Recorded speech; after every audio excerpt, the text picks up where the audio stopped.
My girlfriend pranked me about cheating and sleeping with others to make me shape up. Hello Reddit. I, Jason, 26 years old, am engaged to my girlfriend, Samantha, 23. She started behaving differently about 1 year into our engagement. We had been together for 2 years before we got engaged. It was small things at first. Comments like, "You don't really get any compliments here." Hints that I don't appreciate or love her. At first I took it as jokes since I actually do tell her that I love her and show that I appreciate her regularly. This went on for a few weeks and then the jab started about me always working and not having time for her. And sure, that's not entirely untrue since we are saving to buy a house and my job is fairly well paid. I bring in 80% of our income.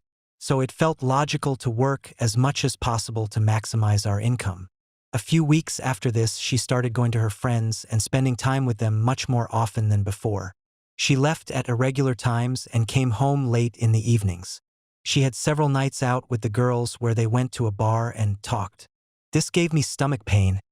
I didn't understand what was about to happen. I tried to talk to her about what was going on, if she was unhappy with something or if there was something else I needed to know.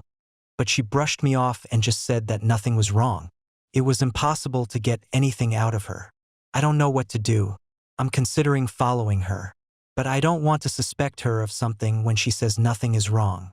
But her behavior is strange. She always meets the same friends. 2 girls she's known since childhood, Johanna and Anna. They are both single after having had fairly long relationships. I worry that they are a bad influence. According to Samantha, both were dumped by their partners.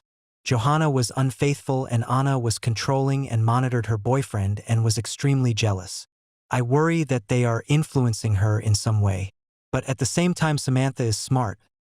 I really want to believe that she wouldn't let herself be influenced by something like that and would see through it. But right now I'm not so sure. I feel awful and tonight she's going out again. It's Friday and she said it might be late. I saw the clothes she had laid out. They were quite revealing and her underwear wasn't the usual either. These were quite sexy. Why would she wear that if they're just going to sit around a table at a bar and eat and talk? I haven't brought it up with her. I'm worried about coming across as a controlling lunatic. What should I do? Should I follow her and check? Update 1. Hello Reddit, here's an update on what happened in the weeks after my first post. My girlfriend went out with her friends the night I wrote my post. I tried to talk to her a bit casually about her choice of clothes. Not seriously, more in passing so I wouldn't come across as controlling. But she said she wanted to dress nicely for her own sake and that the others would dress up too. And she didn't think she had to look like a homeless person compared to her 2 friends. When I asked about the underwear, which doesn't resemble any she has, she just said she wanted to try something new. Then she patted my cheek and smiled at me. It felt almost a bit condescending. I didn't get much of an answer to my worries, but I chose not to follow her. Several of you pointed out that I should follow her and that these are pretty serious red flags. She came back late at night, around 2 a.m. She was a little drunk and lay down in bed and fell asleep with her clothes on. I hadn't slept a wink. I lay in bed trying to sleep, but it was impossible. I texted her at midnight and asked if she was on her way home, but I got no response. When she finally got home, I fell asleep.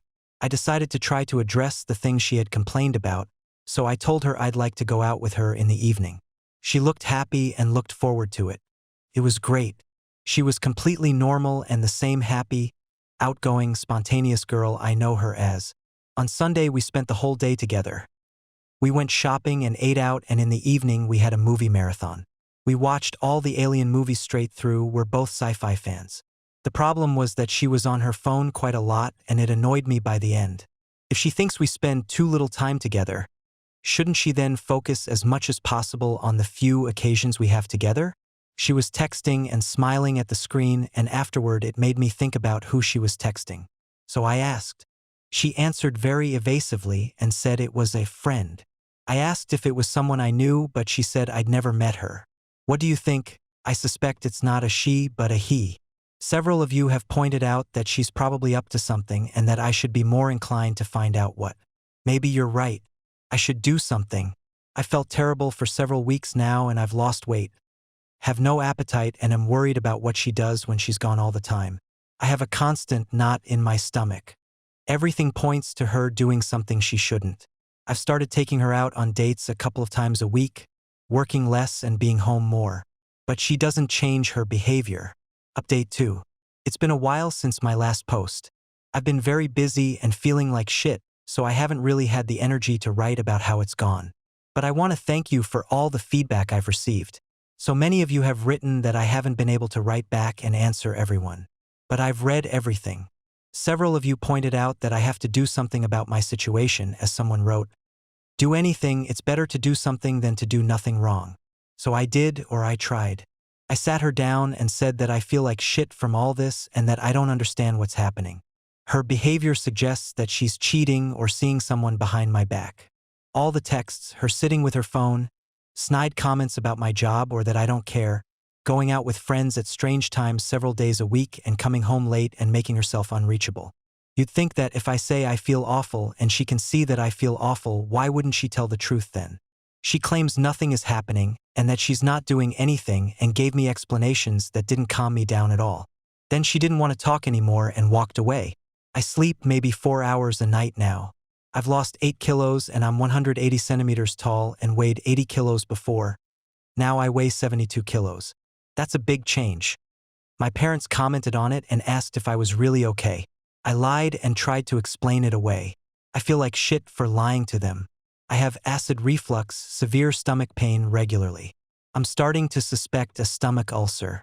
I've tried to talk to her, I've tried to change things so that I take better care of her. But nothing helps and I get no answers. I've decided to move out. The apartment is in her name and we don't really have joint finances. A separation would be fairly simple. I've talked to one of my friends about the situation. He's the only one who knows. We've known each other since we were 15. He's the person I trust the most of all. He read the Reddit thread and agreed with almost everything written there. He said, just like some of you, that this is emotional abuse. She's going out again tomorrow evening. I asked her to stay home with me and do something, but she said it was important to her. I tried to tell her that I'm not comfortable with it and that I'm not well, but it didn't matter. Don't be paranoid, she answered. Update 3. Hello Reddit, I'm back with an update. Thank you for all the advice and all the internet love I've received. I could never have imagined it would escalate like this. It's been a couple of weeks since I wrote and a lot has happened. I've moved out. I moved out a couple of days after I wrote the last update. I wrote it on Friday. She went out with friends and did what she usually does on Saturday. She didn't answer when I called at midnight and came home more than 3 hours later. But this time she was extremely drunk and wasn't wearing any underwear. I could see it because she passed out asleep in her dress and it had ridden up. I became furious, not sad. Unimaginably angry. I'd had enough. Finally, many of you would probably say, I took the opportunity to pack while she slept it off. I started already during the night while she was sleeping. I couldn't possibly sleep when she was gone. I never can. So I started packing my clothes, computer and other things. I canceled all services and things that are in my name, TV, streaming, internet and such. Thank God for the internet. Everything can be done around the clock. The idea was to take everything I wanted to keep so that I wouldn't have to come back anymore. It was a considerable amount of stuff. I had to load the car full. Imagine that I had so many clothes. Me who never finds anything to wear when I'm getting dressed? At 8 in the morning, I left my engagement ring on the kitchen table. I assume I'll have to answer questions later. Since the breakup came so quickly, everyone will probably ask me what's going on. She was really wasted. The storm of texts and calls didn't come until around 11:30 in the morning. So I simply did what she did. I didn't answer the phone or texts for over 2 hours. That's apparently how we treat each other when one's partner is desperate for answers. When I finally answered, she started scolding me, yelling and screaming and asking what the hell I was doing, and why I had left the ring and just left. She treated me like shit for doing that to her once, but she's been doing it for weeks. So I hung up without saying anything. Immediately afterward, my mom called and asked what was happening. She said Samantha had called and was terrified because she couldn't get hold of me. I explained to her exactly what had happened. It was a long call.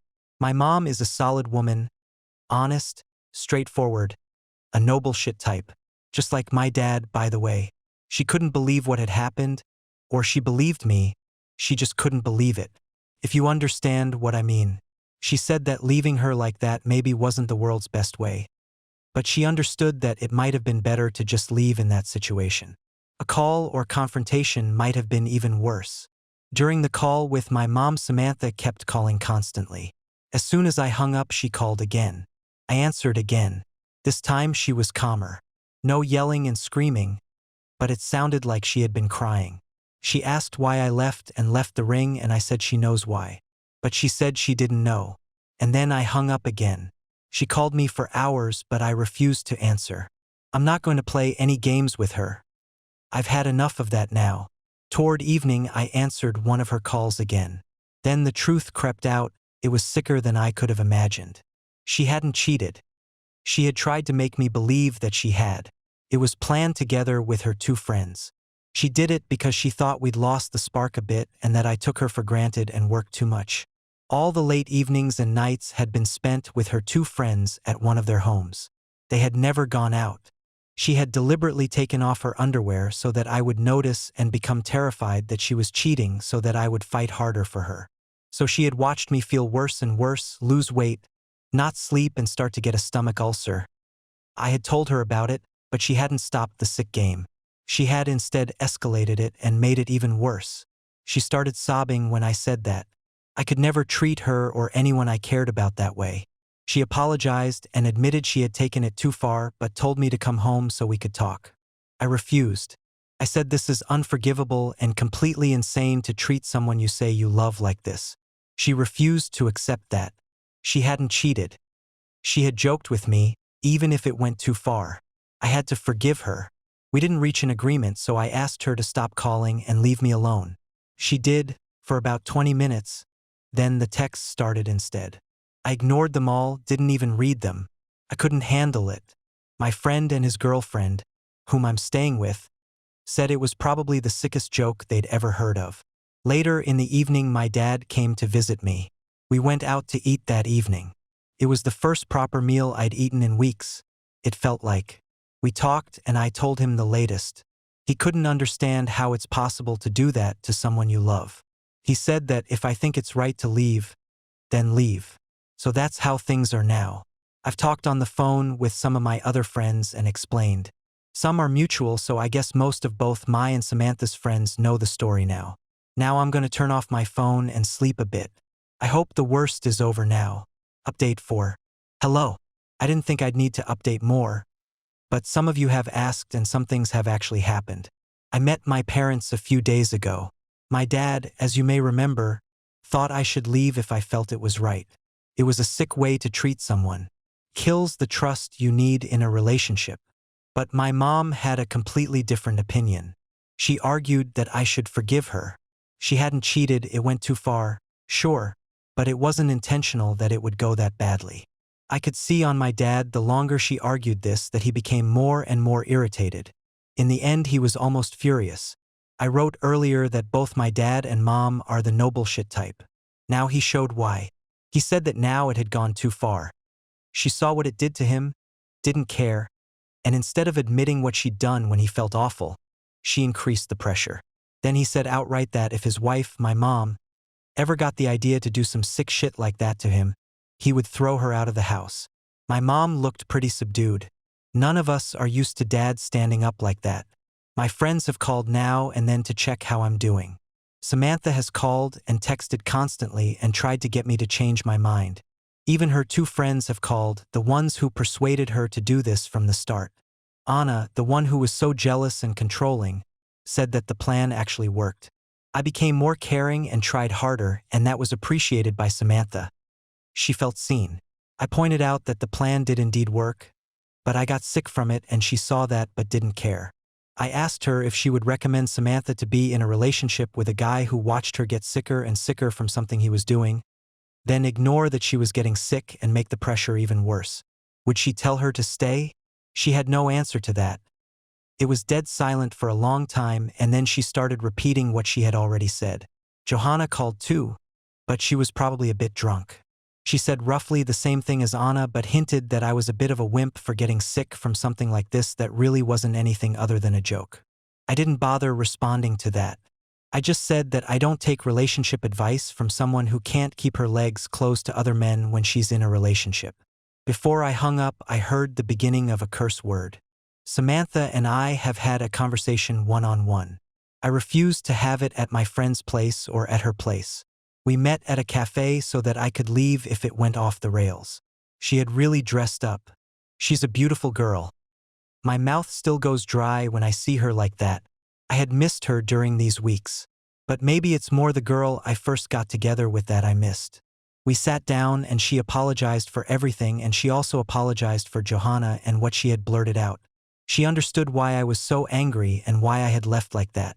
She said the thing with the panties was really stupid and far over the line, even for a joke. She had seen that I wasn't doing well and they had discussed among themselves whether they should stop. But the plan was working so well that they thought they'd continue a bit longer. She had had a bad feeling fairly early on about whether I would accept the explanation afterward, and it became harder and harder to tell me the longer it went on. I didn't understand that. If she thought I wouldn't accept it, why didn't they stop then? Even if they never told me anything about it, they could have stopped the games and let everything be. She didn't know why they hadn't done that. She said she thought that both Johanna and Anna liked it. She did too at first, she admitted. But when I started feeling worse, it wasn't as fun. I don't know if she says that because she thinks I want to hear it or not, but it doesn't matter now. I said that I don't accept being some experiment or someone to laugh at when she's with her friends. She claims they never did that. But what is she supposed to say?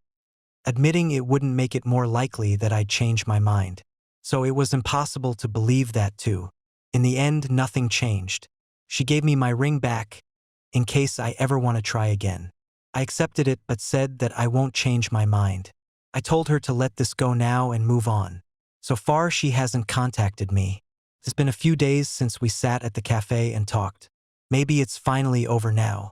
Thanks to everyone who participated. If you liked this story, please subscribe and give us a thumbs up. It helps a lot, and you won't miss out on any future stories. Take care and live your best life.